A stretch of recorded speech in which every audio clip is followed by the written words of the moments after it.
Rinku Sen.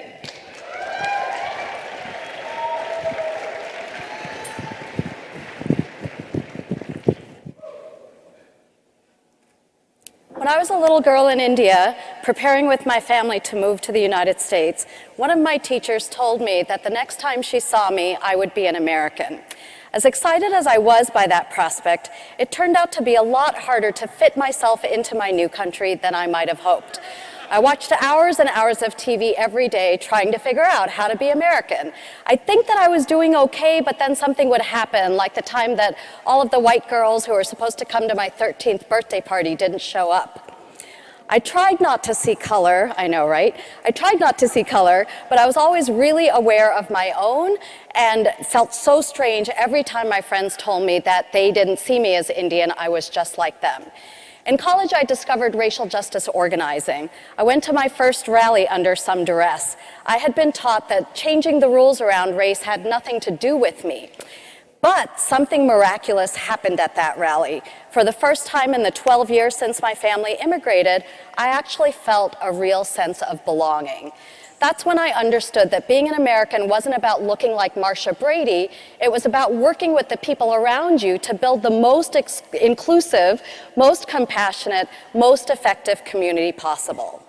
As our country's demographics change, lots of people imagine that racism is just going to fade away. We're going to fall in love, marry each other, and have millions of babies who all have quote-unquote exotic-looking skin and hair and eyes. But you can trust me on this because I have tried. We cannot just date our way to racial justice.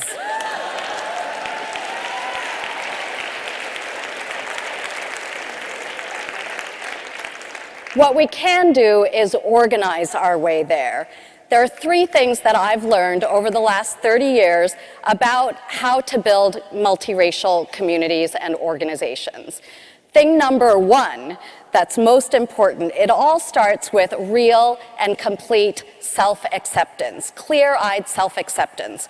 When I was an adult, I learned that the white suburbs in which I had grown up became that way because they had for decades explicitly excluded black families from being able to rent or buy or get mortgages for their homes. By the early 70s, Indian middle-class families like myself, which had been explicitly chosen by Congress as being okay to immigrate precisely because we were privileged back in our home countries, were considered okay to move in. I felt really guilty about that for a long time. And I felt so bad about it that what I would do is build community with all kinds of people but my own. But your multiracial community has to include you with all of your privileges and oppressions and all of your limitations and gifts. Lesson number two, we have to be able to talk explicitly about racial hierarchy and discrimination. Colorblindness is a corrupt concept that's based on the idea that our brains can do something that they're actually not capable of doing. In a context where the universal is white, we have to be really, really clear about who and what we're talking about. Lesson number three, equity has to be our goal, not simple diversity. If you think of our project as a party, you can invite me to the party and I could be interested enough to go. But if the music doesn't suit me, I find it undanceable, it gives me a headache, it's boring, and I have no way to change it, then I'm not going to stay at the party very long.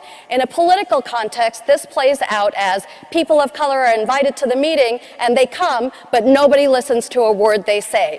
That's called tokenism. That's called tokenism.